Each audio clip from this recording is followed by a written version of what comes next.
Welcome to Identifying Risk and Segmenting Populations, Predictive Analytics for Population Health. This is Lecture B. In this lecture, we will get into more detail on some of the nuts and bolts of risk adjustment and predictive modeling in the population context. The objectives for this lecture are to discuss the inner workings of commonly used risk adjustment and predictive modeling tools, state some examples, and use cases of how risk scores derived from this methodology are applied in different administrative or clinical contexts to help segment a population. Let's talk about the process of making risk adjustment and predictive modeling tools. How does one develop a model that can be used reliably and efficiently? In general, there are a couple of different approaches to model development, some coming more out of epidemiology and health economics and statistics, others coming more out of computer science, data science, and informatics. We must balance between using epidemiologic or economic analysis to uncover understood relationships between risk factors, such as disease, and various outcomes of interest, versus trying to explore the natural relationships based just on observation. The former approach is often termed the rule set approach versus the data mining approach or machine learning approach, which is based on observations of association without regard to whether or not there is a cogent rationale for the structure of the observed relationship. All of these methodologies apply statistical forecasting techniques that try to develop increased explanatory power, understanding relationships between risk variables and outcome variables. Again, as alluded, the rule sets are based on logic models that are grounded clinically or administratively. And pretty much most of the commonly used models in the U.S. today have a rule set approach. However, increasingly more data mining is being used to identify naturally occurring relationships that may be missed using other statistical approaches. And now it's not uncommon to see a composite of the two development approaches. So when the term data mining or machine learning is used, one looks at the data, tries to mine the natural relationships, and lets the machine, that is, the computer, learn about those relationships. This is sometimes called unsupervised learning, where a clinician or healthcare expert doesn't really guide it. It's just looking for relationships. The problem with that is, you might have an elderly person who is hospitalized with a chronic disease and a young person with a serious acute condition in an outpatient setting. All have similar empirical patterns of costs, let's say, but clinically or administratively, they don't fit together so well in the same risk category. So again, the balance is how you get maximum cogency, logic for a clinician or a health person, while at the same time maximizing explanatory or statistical power. One also needs to avoid working with one very specific type of population, developing a model that works perfectly for only that group. Sometimes this situation is called overfitting. You, quote, fit, unquote, the model so well that it works only for that population. And then when this tool is applied to a different population, it does not work well. So, when developing a new model, one must try to balance the statistical with the common sense and logical. There are several dimensions needed to identify a good model from a bad model. Obviously, one of these factors has to do with the statistical properties such as accuracy. That is, if the model predicts that someone is going to be high cost or high risk. Is that in fact what happens? The approaches used to assess this are those commonly used for medical screening tests, such as sensitivity, specificity, and predictive values. All of these are metrics comparing how many cases you get right versus wrong. But one can have a pretty accurate statistical model that doesn't make sense. If you can't understand it, if it isn't transparent, well then perhaps that's not so useful. Speaking of usefulness, you need a model that ideally could be applied in many different applications. These applications, or use cases, can be financial, clinical, or analytic. And each of these, and more really, depends on the context, the time frame, the target outcome of interest, the type of population. As you get experience in the area of risk modeling and segmentation, you will see there's really no one-size-fits-all model, and that many of these widely used models really have multiple components that are each applied to different contexts. The methodology that we'll use as a case study here is one of the widely used methodologies. As mentioned, it's not the only tool, but it's one developed at Johns Hopkins, where they are developing this educational model, and one that is used across the U.S. and the world, primarily in the population health domain. It is the so-called Johns Hopkins Adjusted Clinical Groups, ACG method. One can learn more about it at the web page that is offered on this slide. This and other tools that come out of a clinical framework are sometimes also called case-mixed methodologies.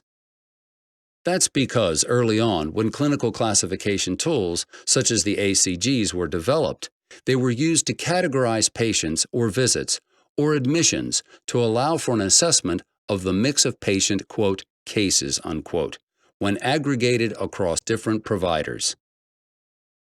The first case mix tool was the Diagnosis-Related Group, DRG, that is used to this day to categorize hospital admissions. ACGs were originally developed at about the same time and were used at first to categorize all other, quote, ambulatory, unquote, care in the community not grouped by DRGs. Today, diagnostic information derived from both ambulatory and inpatient care is input into ACGs, and the system is used to predict all types of services, including likelihood of hospitalization. However, unlike DRGs, the ACG system is not used to categorize the need for resources within each hospital admission. Many of these tools we've been discussing started out as ways to categorize the different diagnosis codes set up by the World Health Organization, WHO. The system is called the International Classification of Disease, ICD. We've recently moved to version 10, known as ICD-10. Before that, it was ICD-9. Other countries will soon be going to ICD-11. There are tens of thousands, and in some cases, hundreds of thousands of different numeric codes that can be used to describe most every malady, injury, and even natural state, for example, aging or pregnancy, known to humans. A person can have any or all combinations of these ICD codes. For those of you familiar with statistics, you'll appreciate that one can't have a 100,000 factorial different combinations of risk. At least not easily. So figuring out how to design ways to efficiently input and categorize the diagnoses is a big part of how these tools were built. Increasingly, there are other types of different information brought into the mix. As mentioned, the ACGs are used widely in many different settings for tens of millions of individuals. But again, we offer it as one well-established model, certainly not the only tool that one can use. Your organization will likely already have a methodology that's integrated into its electronic medical record or into its administrative system, or the consultant that offers it to you. Or, if you are a researcher, you can make use of a variety of public domain versions. Or you can access some of the academic versions of methodologies or commercial versions. This slide presents a brief summary of the logic that goes into the Johns Hopkins ACG methodology. It takes all of the information available on a person, and then the categorization for each person in a cohort can be used to assess the risk of entire populations. The ACG software can take demographic information, the diagnoses, and pharmaceutical information. ACGs and other systems can input prescribed medications as markers for patient risk. While there is some concern that such factors are sensitive to clinician patterns and patient access, they still offer important information, for example, that a patient is on insulin or a drug for asthma. The common coding scheme used by these systems is the National Drug Code, NDC, from the U.S. Food and Drug Administration, FDA. Also, the WHO's Anatomical Therapeutic Chemical Class, ATC, is a drug coding system used in many countries and is also input by ACGs and some other methodologies. All of this input risk information can come from claims or other administrative data, or it can come from electronic health record data. ACGs in many of the tools have an array of categorization schemes embodied within the methodology. On the right, you will see that ACGs have a range of different non-mutually exclusive diagnostic clusters, mutually exclusive categories, much like a DRG tree. Again, with thousands and thousands of diseases, there can be 50 or 100 different diagnoses just for diabetes. There is the need for a shorthand like this. In addition, there is an array of different non-medical markers, such as if a person is frail, if care is not coordinated, if hospitalizations are likely to be how care is delivered. Also, ACGs and a few other tools can be calculated either from diagnosis codes or pharmacy information. It doesn't matter if a doctor provides a patient with a written prescription on a pad of prescription paper or if a doctor electronically sends a prescription directly to the pharmacy. It's common that a patient may be on a certain medication that's pretty clear-cut, let's say insulin, or hypertension medication. But there's no analogous diagnosis in the claims data. So pharmacy data, even with the concern voiced previously, are a useful additional source of risk information. So based on all of these inputs, the software will assign a risk level. That's usually done by looking at how each factor is associated with cost or other outcomes within a very large benchmark population. In other words, these different tools, ACGs for example, are developed and being updated using a multi-million person database to allow for the calculation of weights or scores that represent the importance of each risk factor in estimating a person's risk. More on this in a moment. To give you a feel of how these various systems work and to suggest to you that transparency is important, this table opens the black box a little bit to show you how one of the markers of the ACG system reflects both epidemiologic and disease patterns. The original morbidity clusters were called Aggregated Diagnosis Groups, ADGs. The left side of the slide reflects some of these ADG categories, and on the right side are some common conditions that go into each one. In other words, if a person has one or more ICD codes that fall into these or many other epidemiologically similar categories, they would get categorized as having this risk factor. For example, do they have a chronic condition that is stable? Do they have a chronic condition that is unstable? Do they have a serious psychiatric, psychosocial condition? Do they have a condition that is likely to become progressively worse? This chart shows that when a person has a high-profile specific condition, in this case diabetes, understanding the other morbidities really is what is key to understanding variation in healthcare costs. Here, the healthcare costs over a period of time are broken down by medications and outpatient and inpatient services. You can see that even when one knows that you're dealing with a specific disease cohort, say in a special program for persons with diabetes, risk segmentation, in this case using ACG risk segmentation within that cohort, is very important. Once the various methodologies develop categorizations because of the relationship between the different conditions, they then develop predictive models by showing the relationships between these variables and some outcome of interest. They usually develop a risk score, And that score represents, for those of you who might have statistical backgrounds, coefficients that show the strength of the associate of that factor with some endpoint or outcome of interest. To develop a score to help forecast future use, the ACG methodology includes a variety of risk information derived from within the method's various disease and pharmacy categorizations. These are arrayed on this slide. We're not going to go into great detail here, but you can learn more if you wish. For ACGs and other models, one may choose to use prior use measures as a risk factor. For example, was the person hospitalized in some past period? There is one caveat worth mentioning related to including prior use markers in a risk model. In cases where you may want to try to predict future hospitalization, understanding past use makes sense. However, if one is determining a risk score for, say, capitation or payment adjustment, you would not necessarily want to reward an organization for admitting a patient or penalizing them for treating them.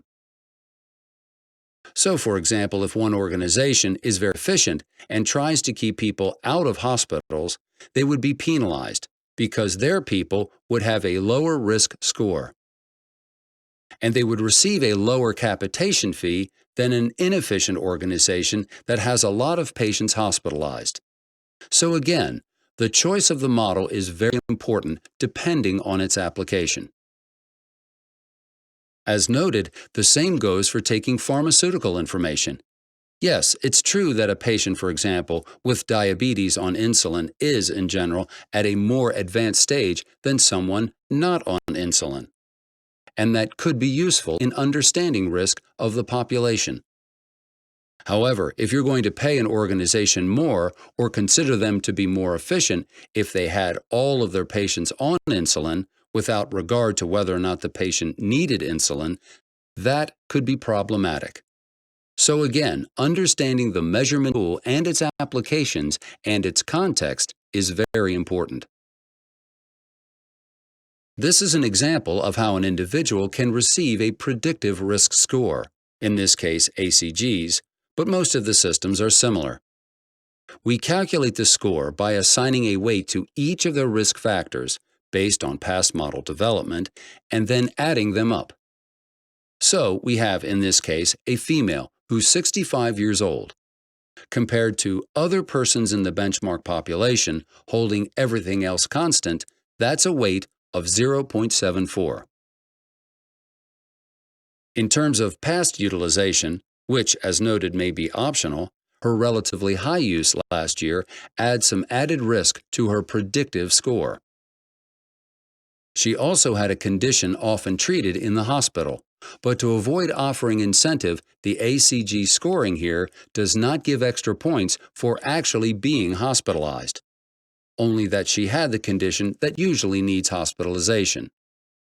She had diabetes, and we know about it based on both the diagnosis code and the type of medication that she had. She also had a peptic ulcer disease with some medication, a chronic liver disease, a psychosocial condition, and some other conditions. Each of these add an extra score. You'll see, by the way, that other conditions not specified as specific diseases are also added. This extra weight of 2.71 is significant. This model suggests that this individual will have a predictive score of 7.99. But what is this compared to? This score is based on some outcome, in this case, next year's costs, that has been calibrated in a benchmark population, either embedded in the ACG software or by the user for some past period of time. Once a score is assigned to everyone in a cohort of interest, they can be arrayed from low to high, similar to the past population pyramids depicted. Once the persons in the population have been ordered from low to high, one can identify the subgroup who are, say, in the top 5% or 1% of scores. These high-risk persons can be targeted accordingly using population health interventions. The next few slides show how a risk adjustment measurement tool can be used and applied for a few different scenarios. Let's first look at how predictive modeling can be used to identify future hospitalization, a hospital readmission, an initial readmission, for example, using a version of the ACG methodology. The reference of the population is in the footnote. A population is arrayed and it identifies the likelihood that a person will be hospitalized. In this case, the population with the highest percentage central risk means that their characteristics, disease, and previous experience tended to be associated with hospitalization in the future, at least in the benchmark population. The pie chart shows the distribution of scores, that is, the percentile score that they had from the lowest to highest. In the graph on the right, one can see the distribution of the percentile from those that are below 0.1 likelihood to those that are 0.9 likelihood. You can see that, although not a perfect relationship, it's a pretty close relationship. One can calibrate the risk measurement tool on a variety of other endpoints. It doesn't have to be hospitalization. It could also be use of general services or use of pharmaceutical services, for example.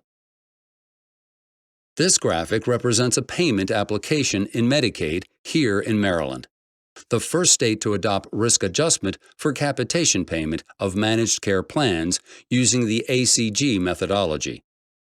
As part of the ACA, the U.S. Center for Medicare and Medicaid Services, CMS, uses versions of the HCC methodology for its Medicare Advantage HMOs as well as its qualified health plans.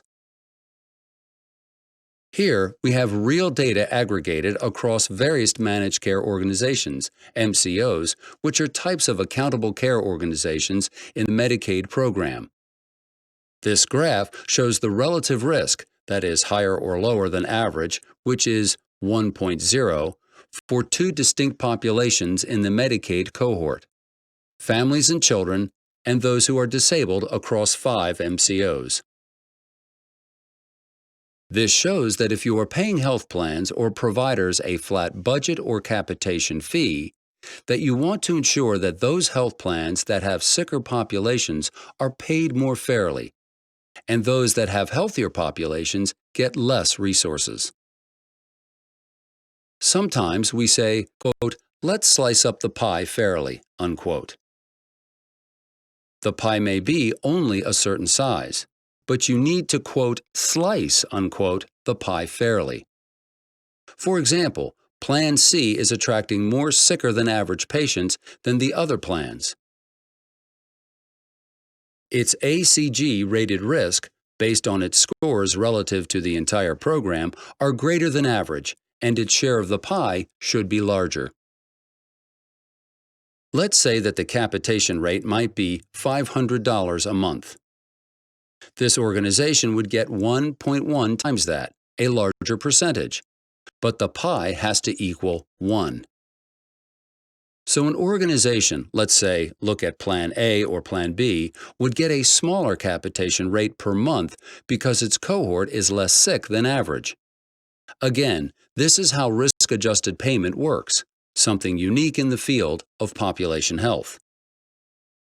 Moreover, if one were developing a pay-for-performance reimbursement system, as is done in most ACOs, that still uses fee-for-service payments to determine whether or not there is a bonus or a penalty.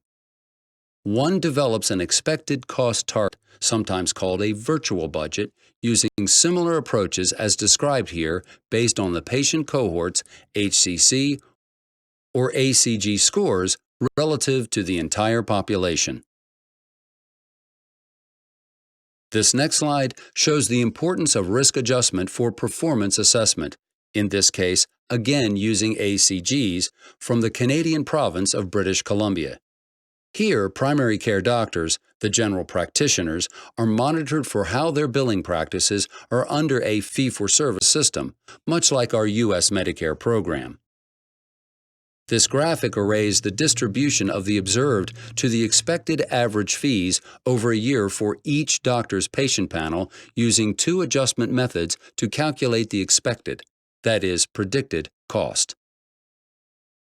The lower blue line reflects the expected adjustment being done using the age and gender of the doctor's patient cohorts, while the top orange line calculates the expected rates using the average expectation for persons with the same ACG diagnostic mix. Historically, many organizations have used age and gender for risk adjustment like this. Yes, older patients are more likely to use care than younger patients. And in certain age groups, men may have higher use than women, or women higher than men. But young, sick people tend to use more services than older, healthy people. When reviewing the difference between the two distributions of O's to E's, you can see that the ACG adjusted top curve is more tightly focused around 100 than is the demographically adjusted curve. This means the practice is using the exact level of resources expected. The net result is that by considering the risk scores of the doctor's patients rather than just their age and gender, a much smaller number of doctors are considered outliers, that is, well below or above average. The doctors in the province and the program administrators were pleased by this, as fewer doctors were flagged and visited as being potentially inappropriate low or high resource use outliers. This concludes Lecture B, Identifying Risk and Segmenting Populations, Predictive Analytics for Population Health. We learned that predictive modeling tools are developed using large benchmark populations using both analytic approaches and clinical logic.